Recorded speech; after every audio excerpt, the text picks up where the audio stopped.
পুরনো সেই দিনের কথা কি আর ভোলা যায়? তো এই কথাটা কেন বললাম জানো? যখন আমি ইউটিউব চ্যানেলটা স্টার্ট করেছিলাম, অনেক মানুষ আমায় বলেছিল এই ইউটিউব চ্যানেল যাতে না ইউজ করি, এটায় নাকি টাইম নষ্ট।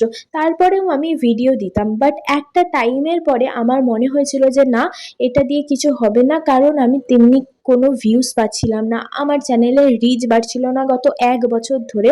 তো আমি একটা টাইমের পরে হাল ছেড়ে দিই। আমি গত 1-2 মাস, ইনফ্যাক্ট 3 মাস পর্যন্ত কোনো ভিডিও আপলোড করি না এই চ্যানেলেই।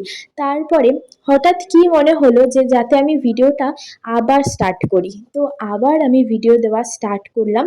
আর আজকে হয়তো আমার চ্যানেলে অতটা রিচ বা ভিউয়ার্স না থাকলেও আমার সাথে এমন কিছু মানুষ জুড়ে আছে যারা আমার ভিডিও দেখতে খুব ভালোবাসে। ভগবানের আশীর্বাদে আমি এরকম কিছু সাপোর্টারও পেয়েছি যারা আমার ভিডিও দেখে আমাকে পজিটিভ কমেন্ট করতে ভালোবাসে। তাদের দিনে একটা কমেন্ট পেলেও আমার প্রচণ্ড ভালো লাগে। তাই আমি তো এই জিনিসটা ভালো রকম বুঝে গেছি, হাল না ছেড়ে যে কাজ যেমনই হোক না কেন সেটা নিয়ে এগিয়ে যেতে হয়। একদিন না একদিন সাফল্য তুমি পাবেই। তো বাই দ্য ওয়ে, আজকের এই কেকটা দিনেশ দার বার্থডের জন্য দাদার ফ্রেন্ডরা অ্যান্ড দাদা মিলে আমাকে অর্ডার করেছিল। তো তোমরা আমায় কমেন্ট করে জানিও এই কেকটা কেমন লাগলো। ফ্লেভার ছিল বাটারস্কচ অ্যান্ড হাফ পাউন্ডের মধ্যে ছিল। তো এখন আসি, টাটা।